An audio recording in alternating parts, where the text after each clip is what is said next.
pendulum forward. So you're gonna start with your arms straight up, extended on the fabric, and we're gonna be rolling our shoulders and our chest through. So hips are gonna need to come through as well. With this one, it is a back bendy one. You can take as deep as your back bend will allow by sliding your hands down the fabric. To come back out though, you will have to pull yourself back up. So you're gonna engage your core as well as pull yourself back up with your shoulders. So test that one out when you do it. Slowly start to go down on that, see how far your body will allow you to come out. But remember, when you're coming back up, you're engaging your core to send back through the fabric as well as your shoulders. So now we're gonna do our pendulum reverse. Hands are gonna slide down towards the fabric and rest about your hip level. We're gonna go ahead and lean our shoulders back and then extend our arms here. This back leg will need to stay straight and hips are pressed up towards the ceiling. To come back out, you can use this leg as a lever and send it towards the ground as you lift yourself back up.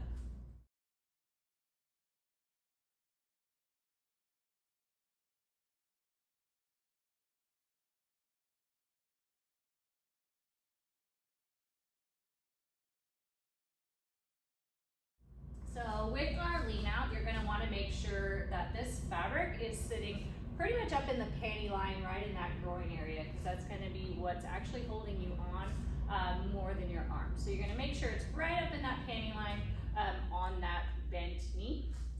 And then you're gonna be driving this knee towards the ground as you lean out.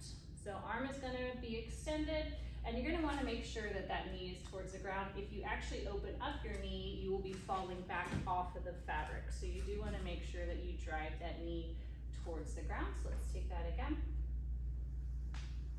With this as well, we have a no hands variation. So to do that, I'm gonna have you grab in your knee first and make sure it's really tight and secure. You can slowly start to slide that hand off and then come into this little ball. You do wanna make sure that your chest is in towards your knees the whole time.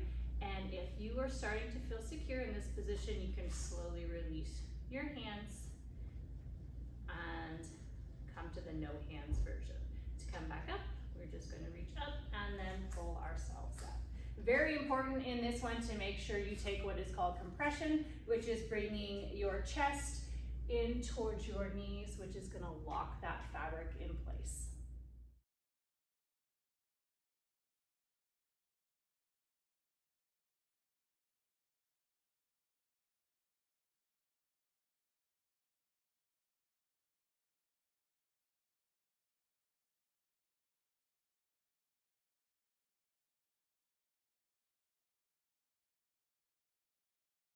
So we're gonna be taking our bow and arrow.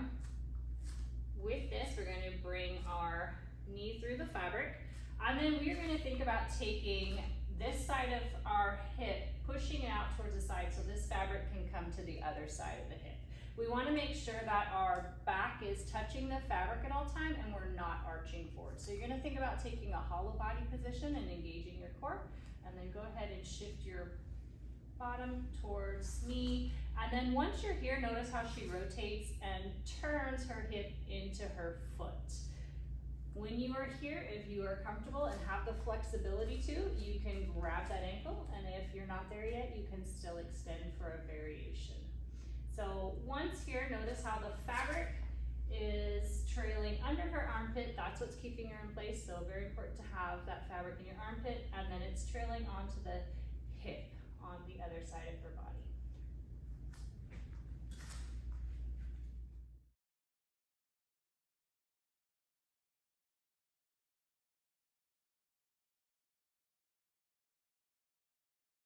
So from our lady sit, there is a hang variation.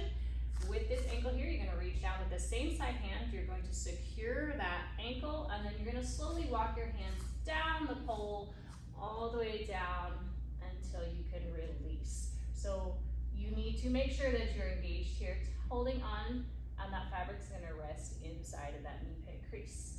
And then to come back up, we're just gonna reach up and walk the hands back up the fabric. So again, just make sure you grab that ankle, holding it in securely as you start to lower and see where that feels for you.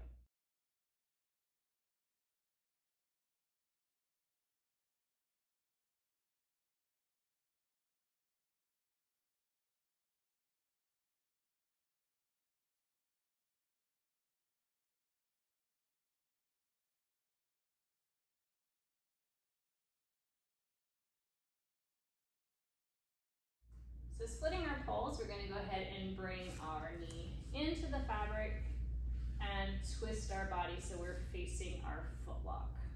Okay? We're gonna keep that fabric on the shoulder blade and not the head, so we can use that as support. We're gonna push this front piece of fabric away from us, and we're gonna put our arch of our foot up on the fabric. So we wanna make sure our toes are pointed out and our heel the other direction. If you put the ball of your foot on here, you're likely to splay your fabric. So we're going to put the arch of your foot here, and then you're going to extend that leg, press back into that fabric, and then arching our hips up towards the ceiling. If you feel comfortable enough to let go, you're actually going to use the side of your cheek to balance yourself on that pole, which is really important to have that on your shoulder blade and not your head. And then reaching your arms overhead is gonna lock that fabric in place to feel the most secure.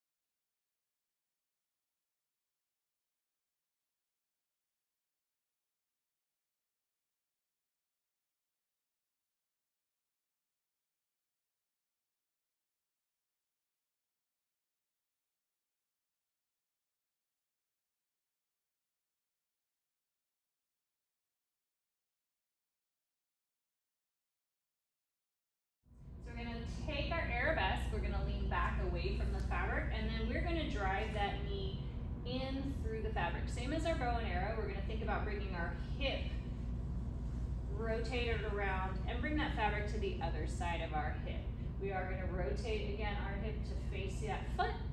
And again, if you're comfortable here, you can reach back and grab for that ankle. Fabric needs to be in that armpit to be locked in and secure. With this one, when you let go, there will be a slight teeter forward. And then to come back out, you want to make sure that you grab up on that pole before you unwind, so that way you do not fall out. So our arabesque variation, this requires a flamingo grab. So we're going to reach up, arm extended, you're gonna reach in front of your pole and then grab around. Now this can be a lot on the wrist, so it's not for everybody. You do wanna make sure that you do it with a straight arm and not a bent arm.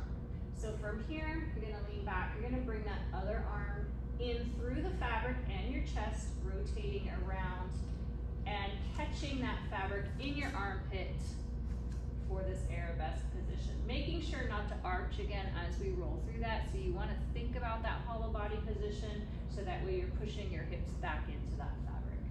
And then come out, we're gonna reach up again, and this time retrace our steps, which is gonna put us back into that flamingo, and then you can readjust your grip. Again, that flamingo is not for everybody. You can practice that first to make sure, and you can definitely warm that up. But always do it with a straight arm and not a bent arm, because it puts a little too much pressure on that wrist.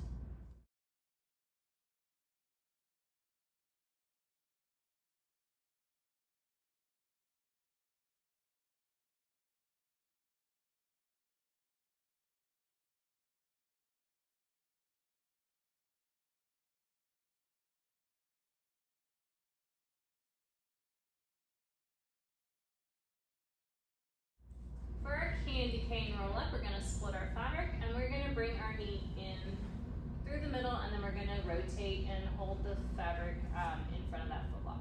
So you're gonna keep your hands eye level for this one, and then the leg that's not locked is the way that you're gonna think about rolling. So you're gonna roll your entire body out towards the ground, but you're gonna square your hips up towards the ceiling so it looks like you're laying flat. From here, you wanna make sure that your arms are extended, and you're gonna put your foot over the top of that fabric and push this one off your ankle. From here, you're gonna pull up and then rotate into this resting pose on the fabric. You can do this roll 2 or 3 times, depending on flexibility. Again, We are making sure that we push down this fabric though, so that way it's on our ankle and not on our knee as we roll. So if it gets up around your knee, you're gonna wanna stop that roll so that way it doesn't torque that knee. And here, if you notice, the fabric is resting on the center of the chest. That way you can take your hands off the fabric if you feel comfortable. To come out, you're going to grab that fabric, you're gonna hold face height again. You're gonna leave your knee up, it'll be the easiest way to roll out, and then you're gonna think about rolling backwards. You're also gonna wanna stay hugging into that fabric as you unroll. You do have to unroll one more time out than you do when you rolled up.